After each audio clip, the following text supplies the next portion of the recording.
Technology, science, space, environment, people. places. It's all totally awesome.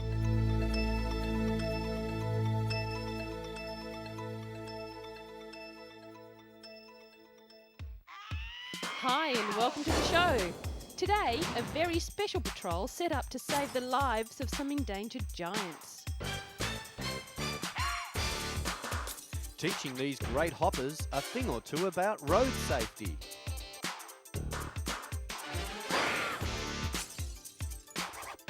We go to a cinema where you can really get involved in all the action.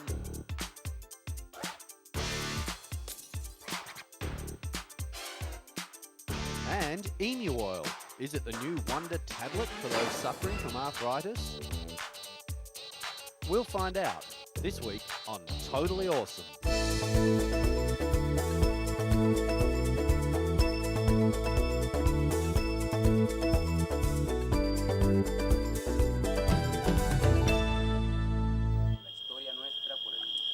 In a very exciting discovery recently, these Salvadorian paleontologists began to unearth the first ever mastodon remains.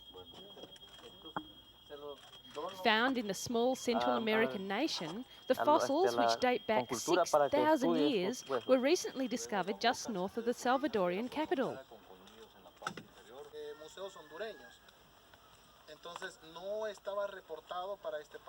The scientists think it's a subspecies of an American mastodon.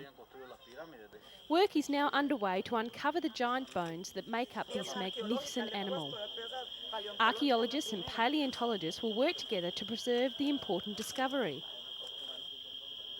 According to the experts on site, the animal was a female and measured 5 metres tall and 6 metres long. The mastodon roamed the American continent 6,000 to 7,000 years ago. Discoveries such as this one help scientists trace the animal's footsteps and learn more about its origins. Not all sites are in an easy-to-get-at place though, and careful planning for the excavation is necessary. The bones were discovered by a local man as he was on his way to visit his friends. He thought it was a tree sticking out of the riverbank, but was taken by surprise to see a tooth and then some other pieces of the mighty animal. It is the most important find in the history of the country since the remains of the giant sloth were discovered in 1979. Who knows what other discoveries still remain to be found?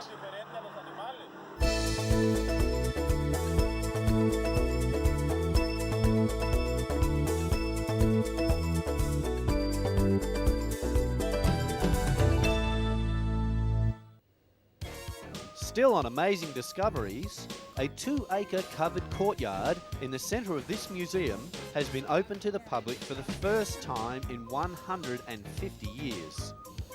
It's a major development for the museum, and it has created the largest covered square in Europe. For years it was used as a book storage building, but now the books have been moved into a new building and the Great Court is open to the public. What was once a clutter of library storage buildings has now become a vast open space, with the round reading room the central focus of the whole redevelopment. The project was originally developed as an elegant courtyard by the original designer Sir Robert Smirke in 1823. It was never realised because in 1857 the round reading room opened and slowly spread into the remaining space. For the first time, the round reading room will be open for public use. Previously, only writers who held a special ticket had access. These included Karl Marx, Lenin, Oscar Wilde, George Bernard Shaw, and Mahatma Gandhi. All of them researched and wrote here. The books on the walls have all sorts of information about the library and the things on display. It even has a multimedia system that takes you through the history of anything in the museum. The best thing about the Great Court is the stunning roof. 6,000 square metres of glass and steel weighing some 800 tonnes.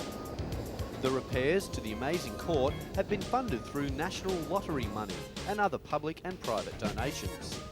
The Great Court also houses a new exhibition area, the Joseph Hot Tongue Gallery, which will hold a new exhibition every few months. Next time you take a trip to the museum, take a good look around. Maybe the building is as fascinating as the displays.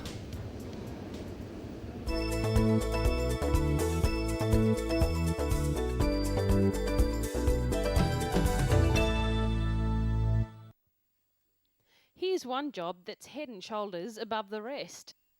It's a unique patrol unit of 5 endangered Sumatran elephants and their handlers, or mayouts.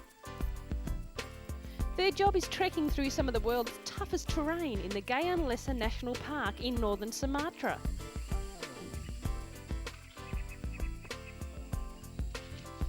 Of course, there's the cleaning up to do first, and boy, I bet they wish these guys were toilet trained.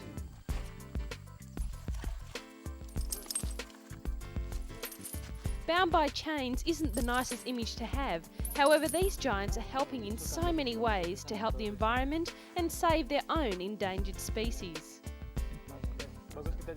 The park is nearly 2.5 million hectares of tropical rainforest and is the only place on Earth where 4 of the world's most spectacular animals, the orangutan, rhinoceros, elephant and tiger, can be found living together.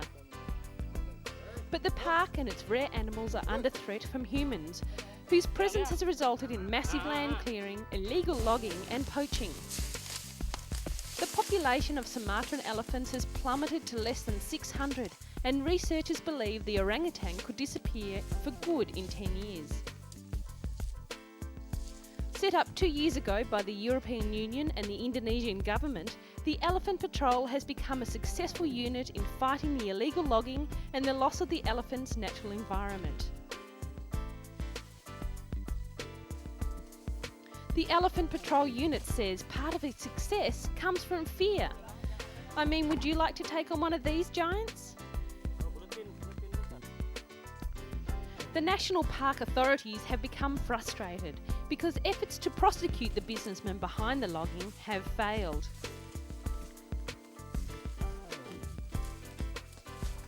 But there has been success in reducing some of the logging within the park boundaries, and that's due to the work being done by the Elephant Patrol.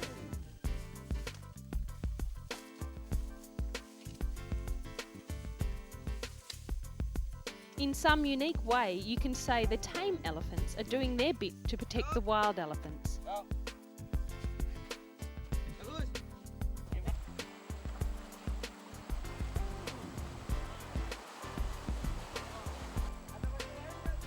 It's a tough job, long hours, exhausting heat, thick jungle, but at the end of the day there's something to look forward to. A long, cool bath and a good scrub. What could be better than that?